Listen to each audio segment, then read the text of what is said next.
Hello guys, good morning. कैसे हैं आप लोग? Hope you all are doing well. आज मैं एक बहुत ही अच्छा सा टॉपिक आप लोगों के लिए लेकर आई हूँ, जो कि एक स्टूडेंट ने मुझसे पूछा था कराने के लिए, कोचिंग वर्सेस नॉन कोचिंग।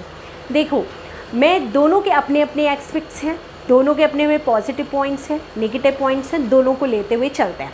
उससे पहले एक छोटी सी बात आप लोगों के साथ शेयर करती हूँ मैं, ठीक है?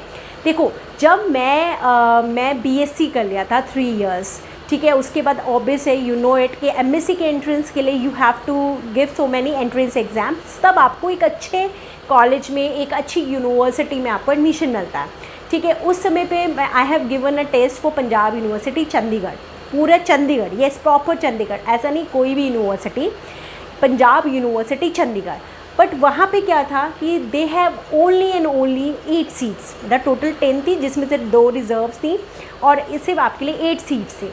उस समय पे I have got only 90 rank, ठीक है। तो 90 रैंक ऑब्वियस होना तो नहीं है, ठीक है। Even my friend got 33 rank, है ना, अब होना तो नहीं था। तो यही मैंने जब सोचा कि अगर उसी समय मैंने कोई आईआईटी जैम टाइप की कोई कोचिंग कर ली होती या कोई और कोचिंग की होती, कॉम्पिटिटिव कोचिंग, तो डेफिनेटली मेरे को कोई ना कोई 7 रैंक तो मिल ही जाता। क्योंकि आप जानते हैं कि कोई भी अगर आप एंट्रेंस एग्ज़ाम्स दे रहे हैं तो आपके लिए क्या कहते हैं, वहाँ पे कोई भी एंट्रेंस एग्ज़ाम देते हैं तो बहुत सारे स्टूडेंट्स अपीयर होते हैं। ऐसा नहीं होता कि सिर्फ 500 स्टूडेंट्स होता है, उस समय पे 5000 स्टूडेंट्स हैं, ठीक है।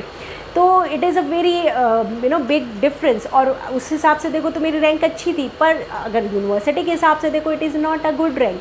तो ये थोड़ा सा यहाँ डिफरेंस आ जाता है रैंकिंग का, कि मे बी रैंक अच्छा आता, ठीक है। तो ये रिग्रेट नहीं रहता कि मैंने कोचिंग क्यों नहीं करी। अब हम बात करते हैं कि what are the positive points and negative points. देखो, सबसे पहला जो मेरे इम्पॉर्टेंट पॉइंट है मेरे लिए, जो मुझे लगता है कि बहुत इंपॉर्टेंट है, दैट इज़ गाइडेंस। देखो, जो गाइडेंस है वो आपको बहुत अच्छे से मिलती है कोचिंग में। मतलब आप फॉर एग्ज़ाम्पल, अभी आपके दिमाग में सिर्फ एक ही 2 चीज़ें हैं कि आपको क्या करना चाहिए, जेआरएफ क्वालिफाई कर लेना चाहिए, या आपको लगेगा कि हम गेट क्वालिफाई करेंगे, एक पीएसयू में एडमिशन्स मिल जाएंगे। मे बी आप एक बहुत अच्छे बैकग्राउंड से हो और आपको बहुत अच्छी नॉलेज हो, पर बहुत ऐसे बच्चे हैं जो मतलब स्मॉल टाउन से आते हैं, स्मॉल एरियाज से आते हैं, गांव से आते हैं, उनको उतनी नॉलेज नहीं होती है कि आपको क्या करना चाहिए। और गाइडेंस पे बहुत सारी चीज़ें हैं। पहला गाइडेंस तो यही कि आपको कौन से एग्ज़ाम्स क्वालिफाई करने चाहिए, तो वो एक अच्छी कोचिंग से आपको बहुत अच्छी गाइडेंस मिलती है। डिफरेंट टाइप ऑफ एग्ज़ाम्स आपको जानने को मिलता है कि कौन कौन से एग्ज़ाम्स हैं, ठीक है। सेकेंड, गाइडेंस के अंदर आता है कि व्हाट टाइप ऑफ सिलेबस, मतलब क्या होता है सिलेबस, तो ठीक है आप नेट से निकाल लोगे, बट सिलेबस में भी ये नहीं होता है कि अगर उसमें 50 चैप्टर्स हैं फॉर एग्जाम्पल, तो 50 के 50 आते हैं, नहीं। कुछ चैप्टर्स पे बहुत ज़्यादा क्या कहते हैं फोकस होता है हमेशा। जैसे CSI या नेट में भी बहुत सारे ऐसे चैप्टर्स हैं जिसमें से 20 मार्क्स के आने, जैसे कोऑर्डिनेशन है, OMC है।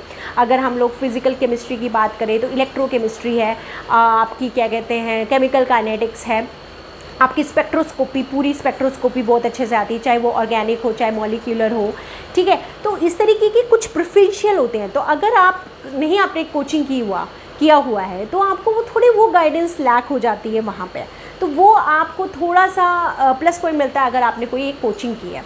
सेकेंड बात, हम लोग बात करते हैं नोट्स की। एक कॉम्पैक्ट नोट्स हो जाते हैं आपके पास, है ना। अगर मेरे को, जैसे मैं पढ़ती थी तो बीएससी में यार हर ईयर में you have so many chapters, physical chemistry, inorganic chemistry, organic chemistry, एक चैप्टर लेकर बैठो कितना बड़ा होता है। आप पी ब्लॉक ले लो फॉर एग्जांपल, बहुत बोरिंग सा होता है, ठीक है। अब आप पी ब्लॉक पढ़ने लग जाओगे तो कितना टाइम तो पी ब्लॉक में ही लग जाता है। बट अगर आपने एक कोचिंग की है तो वो आपको पर्टिकुलर टॉपिक्स बता देंगे, दैट बोरेन्स आप लोग इसमें से कर लो, कार्बोरेन्स कर लो, इसमें से नाइट्रोसिल कर लो आप इसमें से, ये आपके लिए अच्छा है ना। तो हम उतना पढ़ के जाएंगे और डेफिनेटली उसमें से क्वेश्चंस आते हैं। तो एक कॉम्पैक्ट नोट्स बनते हैं। अगर आपने कोचिंग नहीं की तो आप एक पूरा चैप्टर शुरू से लेके बैठ जाओगे और उसका कोई यूज़ नहीं है। अननेसेसरी एक ऐसे चैप्टर को पढ़ना जो नहीं आने वाला एग्जाम में, तो उसका कोई फ़ायदा नहीं है, उसका टाइम वेस्ट होता है आप लोगों का, है ना। नेक्स्ट बात करते हैं असाइनमेंट्स एंड टेस्ट। देखो, अगर आपकी कोचिंग बहुत अच्छी है तो आपको डेली के असाइनमेंट्स मिलता है, ठीक है। एक चैप्टर के near about you got 20 assignments और 25 assignment type of the coaching you are having, है ना, और टेस्ट होते रहते हैं, उससे आप एनालाइज कर सकते हो कि आप कितना अच्छा परफॉर्म कर रहे हो, ठीक है। तो वो थोड़ा सा लैक हो जाता है अगर आप कोई कोचिंग नहीं करते हो। तो उसमें आप क्या कर सकते हो, अगर आपने कोचिंग नहीं की है तो उसमें डिसअपॉइंट होने की ज़रूरत नहीं है, ठीक है। आप टेस्ट सीरीज़ को ज्वाइन कर सकते हो जो कि बहुत ही रीजनेबल मतलब रेट्स पे रहती हैं, मतलब कोचिंग सेंटर्स के ऊपर। बट प्रॉब्लम कहाँ आ जाती है, जो मैं नॉन कोचिंग का जो मैंने भी फील किया, जब मैंने JRF की प्रिपरेशन की थी तो पहले मैंने कोचिंग नहीं की थी। तो जब मैंने नहीं की थी तो मैंने ये देखा, मैं थोड़ा सा क्या कहते हैं, अगर आप यूट्यूब्स पे जाओ, उस समय तो चलो यूट्यूब्स थे भी नहीं, अगर मैं वैसे पर बात करूँ कि मेरे रिवीजन की मैं बात करूँ कि जब मैंने रिवीजन करना स्टार्ट किया तो आपको ना प्रॉपर नहीं मिलता है यूट्यूब चैनल्स पे। अगर आप ट्राई करो, ठीक है, कि आपको प्रॉपर मिल जाए कि हाँ फुल ऑन सिलेबस आपको कराए, तो कोई भी ये देखो यूट्यूब चैनल ऐसा नहीं है, ठीक है। It's a fact, it's a reality. मैंने तो अब स्टार्ट किया है और मैं ट्राई करूँगी कुछ मैं जो भी कराऊँ वो प्रॉपर कराऊँ, कि जो भी चैप्टर्स हो वो प्रॉपर हो, उसके आपको क्वेश्चंस मैं करवा सकूँ, तो that is a different thing. But अगर ट्राई करते हो कि इसी चीज़ से पढ़ने के लिए, तो वो आपको प्रॉपर नहीं मिल पाता है, आप छोटी छोटी नॉलेज में रह जाते हो। और आपको पता है जो छोटी छोटी नॉलेज होती है ना, that is very very dangerous, है ना। तो आप जहाँ से भी पढ़ो प्रॉपर पढ़ो, तो that is also very important. तो एक कोचिंग से आपको ये मिल जाता है कि क्या कहते हैं, आप प्रॉपर, अगर आपने एक कोचिंग ज्वाइन की, एक अच्छी कोचिंग ज्वाइन की है, तो आप जितने भी चैप्टर्स करोगे वो बहुत अच्छे तरीके से करोगे, ठीक है। नेक्स्ट आता है, ये थोड़ा सा नेगेटिव पॉइंट हो जाता है कोचिंग के लिए, दैट्स अगर आप मान लो फॉर एग्जाम्पल BSc में हो, IIT JAM की तैयारी कर रहे हो, या आप MSc में हो और आप JRF की तैयारी कर रहे हो, ठीक है। अगर फॉर एग्जाम्पल हम दिल्ली की कैरियर एंडेवर को ही ले लें, ठीक है, तो जो दिल्ली का कैरियर एंडेवर है, या तो आपका घर वहीं पास में हो, या आपने कोई PG ले रखा हो उसके पास में, सो दैट आपका टाइम कम बच जाए। क्योंकि जो कॉलेज का टाइम होता है या यूनिवर्सिटी का टाइम होता है वो 9 o'clock से होता है, तो कोचिंग्स भी नॉर्मली 8 to 10 वाला रहता है, या फिर आफ्टर होता है, तो फिर वो बहुत हेक्टिक हो जाता है। दिल्ली में तो आना जाना कितना ज़्यादा मतलब टाइम कंज्यूमिंग है ना। आपका पूरा दिन ही इन्हीं चीज़ों में चला जाता है, कोचिंग, घर एंड कॉलेज। और अगर आप कोचिंग नहीं कर रहे हो, आप सीधा घर गए, आप क्या कहते हैं 5 बजे घर पहुंच गए और आपने 1-2 घंटा आराम किया और आप अपनी सेल्फ स्टडी कर रहे हो, तो बस टाइम कंजम्पशन का अगर हम करें तो कोचिंग और कोचिंग वर्सेस में यहाँ पे आप टाइम को काफ़ी सेव कर सकते हो, ठीक है। नेक्स्ट हम अगर बात करते हैं कि गुड रैंक, जैसे कि मैंने आपको बताया कि जब मैं पंजाब यूनिवर्सिटी चंडीगढ़ का मैंने लिया था, तो वहाँ पे यही मेरी रैंक शायद और अच्छी आ सकती थी, है ना। 80 में भी आ जाती, 7 आ जाती, और I got admission over there also. But नहीं हुआ, कॉलेज में मुझे लेना पड़ा एडमिशन, तो वो इसी वजह से था। मे भी कोचिंग की होती तो फिर मेरी शायद वहाँ पे मैंने वो उसी समय क्वालिफाई करके, और मे भी आज IIT से मैं कोई ना कोई MSc मैंने किया होता है ना। तो ये थोड़ा सा डिफरेंस आ जाता है। तो अगर आप कोई, जैसे मेरे भी बहुत सारे फ्रेंड्स हैं जिन्होंने CSI या नेट क्वालिफाई किया, पहले तो ऐसा होता था जब मेरा टाइम था, तो उस समय पे तो ये होता था 2 टाइप के एग्जाम्स होता था, पहले प्री होता था फिर पोस्ट होता था, जिसमें सब्जेक्टिव होता था, पूरा रिटन करना होता था, है ना। तो वहाँ पे आपका प्री तो क्वालिफाई हो जाता है विदाउट कोचिंग, बट पोस्ट वाले के लिए, पोस्ट वाले भी लोग कर लेते हैं क्वालिफाई, ऐसा नहीं होता है कि वहाँ पे उस समय कोचिंग की जरूरत नहीं थी। बट आज के टाइम पे एज हमने देखा है कि अब एक ही एग्जाम होता है ना, अब एक ही में सारा हो जाता है कि जो 4 मार्क्स के जो क्वेश्चन होते हैं that is very very difficult, है ना।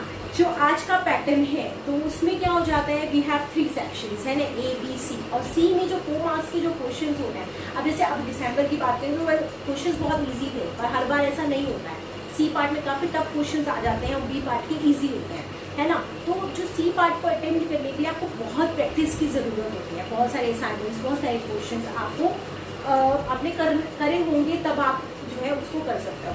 तो मैं एक ही सजेशन ये दूंगी कि देखो, आप नहीं कोचिंग से भी कर सकते हो, थोड़ा हार्डवर्क ज़्यादा है, ठीक है। और आजकल तो यूट्यूब भी बहुत अच्छा एक प्लेटफॉर्म मिल गया है सबको कि दैट आप वहाँ से भी स्टडी कर सकते हो। पर मैं कहूँगी कि हर यूट्यूब चैनल पे बिलीव करना is also very very difficult. उसमें आपको पूरी तरीके से ये होना चाहिए कि हाँ, ट्रस्टवर्दी होना चाहिए कि हाँ, आपको जो नॉलेज मिल रही है वो सही नॉलेज मिल रही है, और सेकेंडली सारी नॉलेज मिल रही है ना। कि एक पर्टिकुलर ऐसा नहीं है कि आपको 3-4 चैप्टर्स कराए और फिर छोड़ दिया, और फिर आप कुछ चैप्टर्स यहाँ से कर रहे हो, कुछ चैप्टर्स वहाँ से कर रहे हो, तो that will be very difficult for you, है ना। सेकेंडली है कि क्या कहते हैं, कोचिंग से बस यही हो जाता है कि आपको अच्छे टेस्ट मिलते हैं, आपको अच्छे असाइनमेंट्स मिल जाते हैं, एक अच्छी गाइडेंस मिलती है, आपको कॉम्पैक्ट पढ़ना पड़ता है एज़ कम्पेयर टू कि आपने कोचिंग नहीं की हुई है। ठीक है, अगर आपने 11th-12th में कोचिंग की हुई है तो आपके बेस काफ़ी अच्छे होंगे। IIT JAM की कोचिंग की हो, आप JRF के लिए करो तो आपको बिल्कुल ज़रूरत नहीं है, क्योंकि जो हम IIT JAM में करते हैं उससे थोड़ा सा ज़्यादा होता है एज़ कम्पेयर टू नेट, है ना।